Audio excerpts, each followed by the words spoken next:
কেমন আছো সবাই? আশা করি ভালো আছো। আজকে দুটো পার্সেল এসছে। আজকে না, এই কাল দুপুরে একটা এসছে আর আজকে সকালেই একটা এসছে। তো রান্নাঘরটাকে একটু অন্যরকম সাজাবো বলে কিছু কিছু জিনিস সব নিয়ে আসছি, যে সেগুলোকে দিয়ে রান্নাঘরটাকে সুন্দর করে সাজাবো। তো তোমাদেরকে সেই পার্সেলগুলো একটু দেখাই, যে পার্সেলগুলো কেমন হয়েছে। তো দেখতে থাকো কিরকম হয়েছে পার্সেল। প্রথম পার্সেলটা দেখাচ্ছি, দেখো। তার আগে কিন্তু ছেলে খুলে টুলে একাকার করে দিয়েছে, তাও তোমাদের দেখাবো বলে আমি যে এবার তুই কিন্তু খুলবি না, এবার আমি খুলবো। কারণ হচ্ছে সবসময় ও খুলে খুলে, ও খুব ব্যাপারটা হচ্ছে বাচ্চা মানুষ তো খুব মজা পায় যে পার্সেল খুললে আমি দেখাবো, সবাই দেখবে।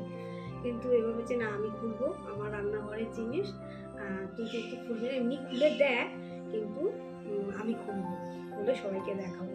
তো ছেলে এখন স্কুলে গেছে, যার জন্য আমি এই সুযোগটা পেয়েছি। এই সুযোগটা হাতছাড়া যায় না, ছেলে থাকলে কিছুতেই আমাকে ভিডিও করতে দিত না। তো দেখুন আমার পার্সেল কীরকম হয়েছে, প্রথমটা দেখাই।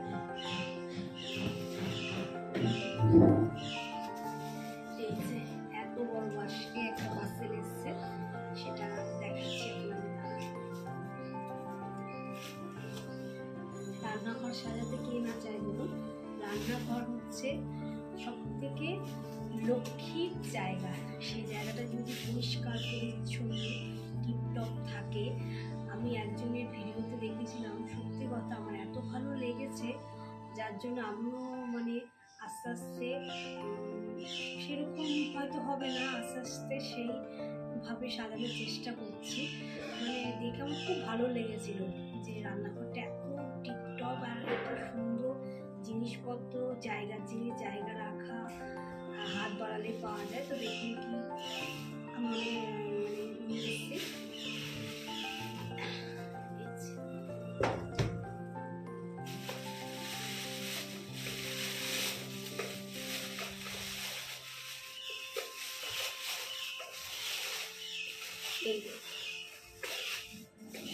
এটা আমি ফ্লিপকার্ট থেকে অর্ডার করেছি।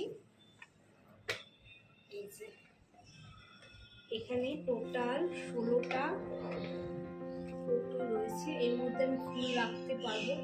এই জিনিসটাও আগে অর্ডার করা হয়েছিল, কিন্তু সেটাও মানে খুলে ফেলেছি আর দেখানো হয়নি, তাই এটার সাথে এটাও দেখিয়ে দিলাম। এখানে একটা ফুল রাখা যাবে, খুব সুন্দর লাগবে ফুল রাখলে। হাতের কাছে কোনো ফুল পাচ্ছি না। এই পার্সেলটা আমার কিরকম হয়েছে অবশ্যই জানাবেন।